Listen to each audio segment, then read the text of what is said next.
ఒక విషయాన్ని జ్ఞాపకం చేసుకో, దేవుని ఆశీర్వాదం కనుక నీ సొంతం చేసుకోగలిగితే, దేవుని చేతుల మీదుగా నీవు ఆశీర్వాదాలు పొందుకోగలిగితే నిన్ను ఎవరూ శపించలేరు. ఏ శాపము కూడా నీకు తగలదు.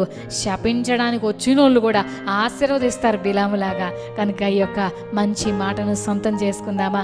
ప్రియ దేవుని బిడ్డ, నీవు ఆశీర్వదించబడిన వ్యక్తివి. నేను ఎక్కడా బాగుపడలేకపోతున్నాను, ఎన్ని ఉద్యోగాల కోసం వెతికినా నాకు ఉద్యోగం దొరకట్లేదు, నా ఇల్లు సంతోషంగా ఉండేది ఒకప్పుడు, ఇప్పుడు నా ఇల్లు ఒక నరకంలాగా మారిపోయింది, ఉండటానికి ఉద్యోగం ఉంది కానీ నాకు మనశ్శాంతి లేదని బాధపడుతున్నావా? దేవుని ఆశీర్వాదం సొంతం చేసుకో. ఈ లోకంలో ఉన్న మనుషుల ఆశీర్వాదాలు ఈరోజు ఉంటాయి, రేపు పోతాయి. ఈరోజు నేను దీవించిన వారు రేపొద్దు నేను శపించిన ఆశ్చర్యం లేదు. కానీ ఆయన ఆశీర్వదిస్తే దాన్ని ఎవరు ఆపలేరు. ఎవరు నిన్ను శపించినా, ఏ శాపం నీకు తగలదు. ఏ నోటు నుండి శాపనార్థాలు నీ మీద పలికినా అది ఏది కూడా నీకు హాని చేయదు. ఎందుకంటే ఆశీర్వదించే దేవుడు నీకున్నాడు. దేవుడు నిన్ను ఆశీర్వాదకరమైన వ్యక్తిగా చేస్తాడు.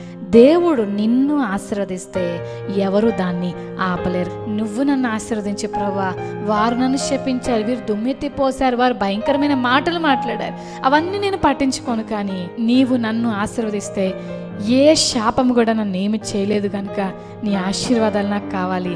నన్ను ఆశీర్వదించే ప్రభువా అని ప్రభుని అడుగుదామా? దేవుడి మాటలను దీవించును గాక. ఆమేన్.